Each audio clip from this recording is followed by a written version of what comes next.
ಆದರೆ ಸಜ್ಜನರ ಸಹವಾಸವಾದಾಗ ಗುಣಗಳಿಗೆ ಬರಬೇಡಿ ಎಂದರೂ ಬಿಡೋದಿಲ್ಲ.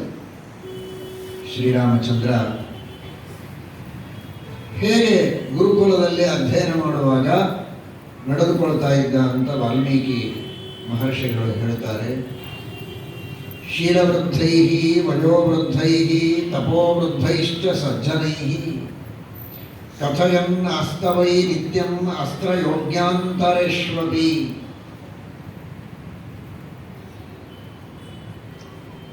ಸರ್ವೋತ್ತಮನಾದ ಶ್ರೀರಾಮಚಂದ್ರ ಜಗತ್ತಿಗೆ ಆದರ್ಶ, ಜಗತ್ತಿಗೆ ಜ್ಞಾನವನ್ನು ಕೊಡುವವ. ಅಂತಹ ಶ್ರೀರಾಮಚಂದ್ರನಿಗೆ ಜ್ಞಾನ ಪಡೆದುಕೊಳ್ಳಬೇಕಾದ ಅವಶ್ಯಕತೆ ಏನಿರಲಿಲ್ಲ. ಆದರೆ ತಾನು ಅವತಾರ ಮಾಡಿದಾಗ ಮನುಷ್ಯರಂತೆ ಅವತಾರ ಮಾಡಿದಾಗ ಮನುಷ್ಯರು ಹೇಗಿರಬೇಕು ಅನ್ನುವುದನ್ನು ತೋರಿಸಿಕೊಡುವುದೇ ಆ ಪರಮಾತ್ಮನ ಸಂಕಲ್ಪ.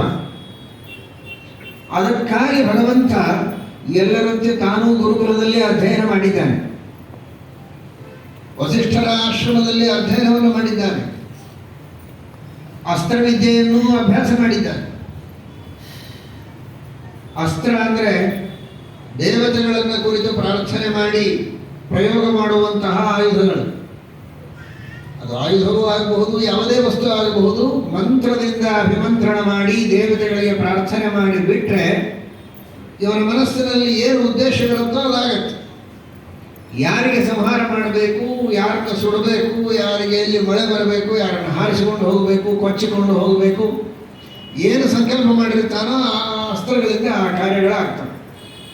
ಆಗ್ನೇಯ ಅಸ್ತ್ರ, ಪರ್ಜನ್ಯ ಅಸ್ತ್ರ, ಇದೆಲ್ಲ ದೇವರಿಗೆ ಬೇಕಾ? ಎಲ್ಲ ದೇವತೆಗಳು ಪರಮಾತ್ಮನ ದಾಸಾನುದಾಸರು, ಅವನ ಕೃಪಾ ಕಟಾಕ್ಷದಿಂದ ಬದುಕುವವರು.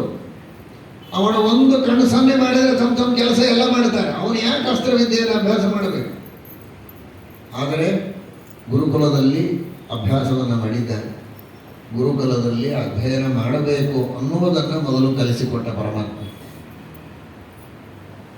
ಗುರುಕುಲದಲ್ಲಿ ಅಧ್ಯಯನ ಮಾಡಬೇಕು ಅನ್ನೋದೇ ಒಂದು ದೊಡ್ಡದಾದ ಆದರ್ಶ. ಶ್ರೀರಾಮಚಂದ್ರನೇ ಆದರ್ಶ. ಇವತ್ತು ನೀವೆಲ್ಲ ಯುವಕರು ಅಧ್ಯಯನವನ್ನು ನಿಮ್ಮ ಅಭಿರುಚಿಯಂತೆ ವಿವಿಧ ವಿಷಯಗಳ ಅಧ್ಯಯನವನ್ನು ನೀವು ಮಾಡ್ತಾ ಇರ್ತೀರಿ, ಲೌಕಿಕ ಅಧ್ಯಯನವನ್ನು. ಅದರ ವಿಚಾರವನ್ನು ನಂತರ ಮಾಡೋಣ. ಆದರೆ ಅದರ ಜೊತೆಗೆ ಗುರುಕುಲದಲ್ಲಿ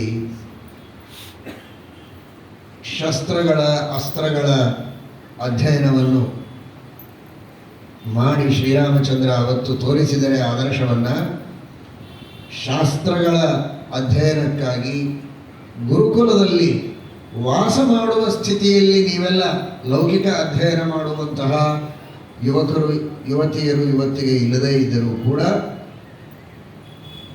ಗುರುಕುಲದಲ್ಲಿ ಬಂದು ಅಧ್ಯಯನ ಮಾಡುವ ಒಂದು ಶ್ರೀರಾಮಚಂದ್ರನ ಆದರ್ಶವನ್ನು ಪರಿಪಾಲನೆ ಮಾಡುವಂತಹ ದೃಢ ಸಂಕಲ್ಪವನ್ನು ಮಾಡಿ